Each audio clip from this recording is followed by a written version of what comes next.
Welcome back, welcome back, Dolphins. We have a little thing to discuss today, and it's, I think a lot of us are kind of in that boat. Let me move over a little bit. In the boat of what is Chris Grier doing in this offseason? Because this is one of the most mysterious off seasons that we've had in a very long time, because we heard a lot of things at the end of the season presser, but if you really think of it, I mean, all we really got was James Daniels, and the constant Tyreek Hill trade speculation it's running rampant. So by no means do I say that this is the truth. This is just my speculation. What I think Chris Grier is doing, when you look at the free agents, a lot of people say that if we get rid of Tyreek Hill, it's just going to all fall apart. I want you guys to take a look, because two of the free agents right now that are wide receivers, not including the people in the draft, are Stephon Diggs and Amari Cooper, are both free agents there. And I know a lot of people want to say that Tua is a system quarterback, but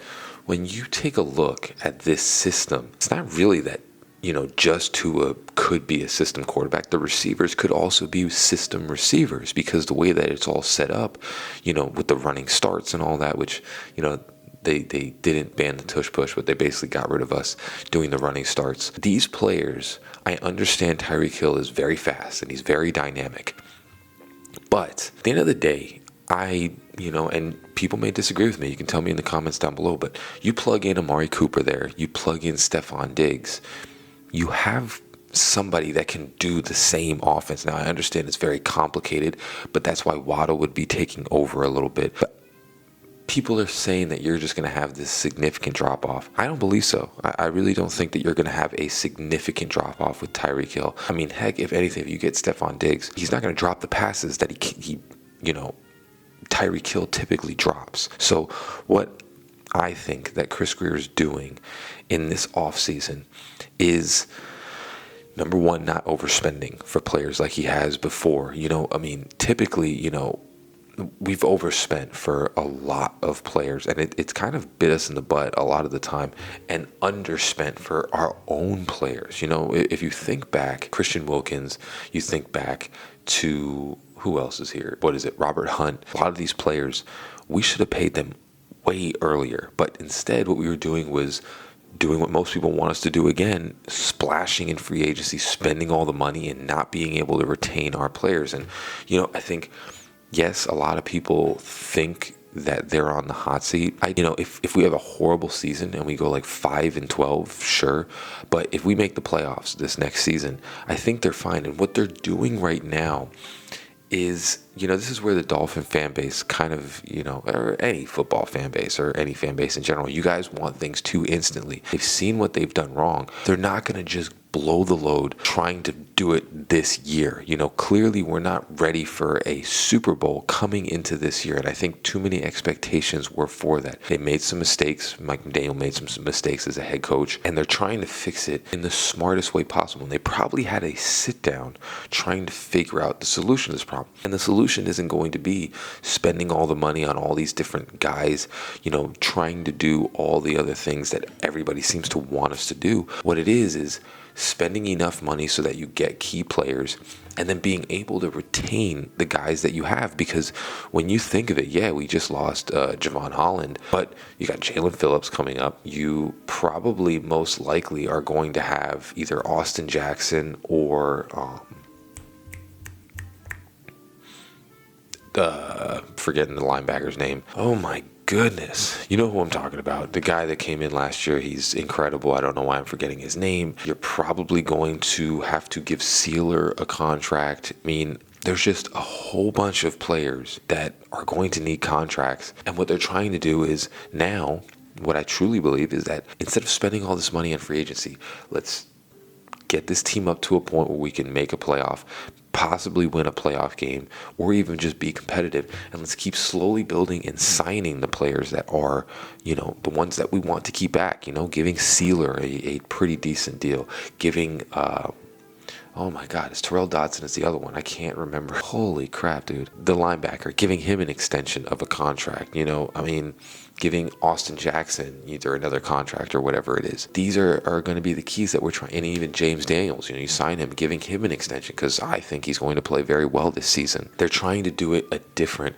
way. And I think, a lot of the time as Dolphins fans, we want to see this instant thing because of last year. Last year kind of sucked. Tua got injured again and it sucked, But when you consider that how the season went, honestly, yes, I know it's Tua, he's got to stop taking these hits. But the problem is that we forget that the Buffalo Bills game, if Raheem Mostert doesn't fumble, we probably win that game. If he doesn't fumble in the Arizona game, we probably win that game. There were a lot of extenuating circumstances, and if we win those two games, if Raheem Mostert doesn't fumble, we go up by 7, and we win those two games. What ends up happening is we are 10-8. We've made the playoffs again, and I get it. People think that they would have still been like, "Oh, this sucks," but in reality, man, when you look at how Tua was playing, he looks still pretty good. It's just we didn't have an offensive line. Everybody got injured again. We were basically playing like backups when we were playing the Texans. It was like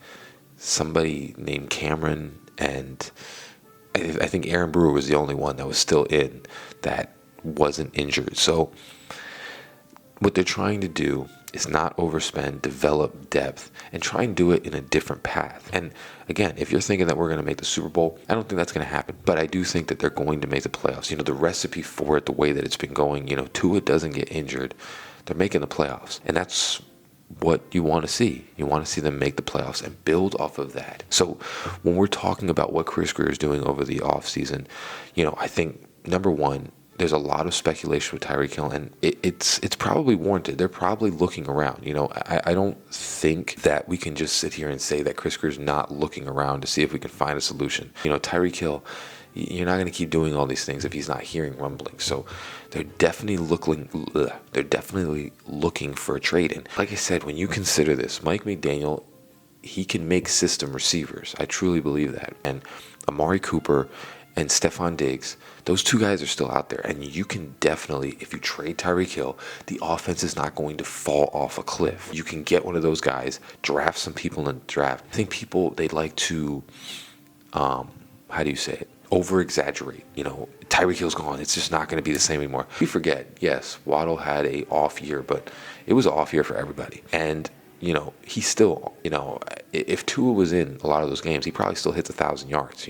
There are some teams that barely have receivers that hit 1,000 yards. So you have that with another guy, and then we brought in Akine, and you're going to probably draft somebody, and Mike McDaniel can make an offense with that, and Tua will make an offense. We forget that, Tua was playing with Brian Flores, and he was literally, winning games with Mac Hollins, and who else did he have? Gesicki was his top threat. You know what I'm saying? Like, Tua can make it with, if another receiver comes in. It doesn't have to be Tyreek Hill. If anything, my personal opinion is sometimes Tyreek Hill hinders Tua because he thinks he just has to force the ball to Tyreek Hill. So I think if they trade him, it's not going to fall off a cliff. You're going to get another player that you can plug into this system, Stephon Diggs, Amari Cooper, and they're going to be able to perform. You're just going to have Waddle take that next step. And again, like I said, people forget when Waddle was the number one guy, Waddle performed. When he was that this is what we all seem to forget. When Waddle came into the league, it looked like the pairing was going to be Waddle and Tua. And then we brought in Tyreek Hill. And Tyreek Hill is such an explosive head case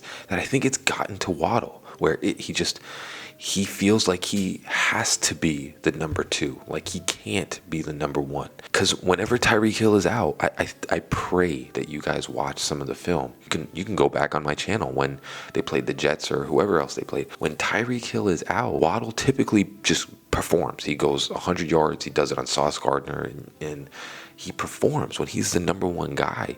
It's just, like I said, I think people think that it's just football. But when you're on a team with a guy that's just yapping and shouting and throwing tantrums and all that, it gets to you. Like, your emotions start getting to you where you're just like, oh my God, I gotta go to work with this guy again. It does. I'm telling you right now, it does. I don't care how great Tyreek Hill is. These things affect people. They affect you going to work because this is what it is for them. This is their job. And you have to go to work with a guy that's a head case that's constantly causing problems. It gets to your head. So I'm telling you, don't think for a second if they take Tyreek Hill off that Waddle's not going to perform. I think he has definitely has been hindered somewhat by Tyreek Hill coming onto this team. Now, I know he's developed him, but I think it was one of those things that when you have a dude like this that's trade talks and getting arrested and this and then, it's constantly some every single offseason, it's going to get to you. So trade Tyreek Hill, you get Waddle to be that number one guy again, and you have a supplementary dude. You know, this is usually, if you look at every receiver that was drafted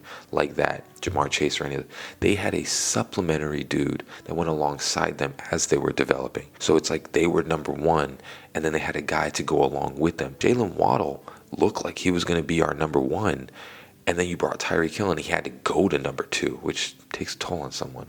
So that's what I think Chris Grier is going to do this offseason. I think he's going to try and, we'll see with the trade with Tyreek Hill, but I think he's trying to develop the team over the next span of years in a different way than he's been doing. May not like it, but I think that's what they're trying to do right now. But we'll see what happens. Like and subscribe if you like this video. I appreciate you guys very much. Fins up, baby. Love you all. Peace.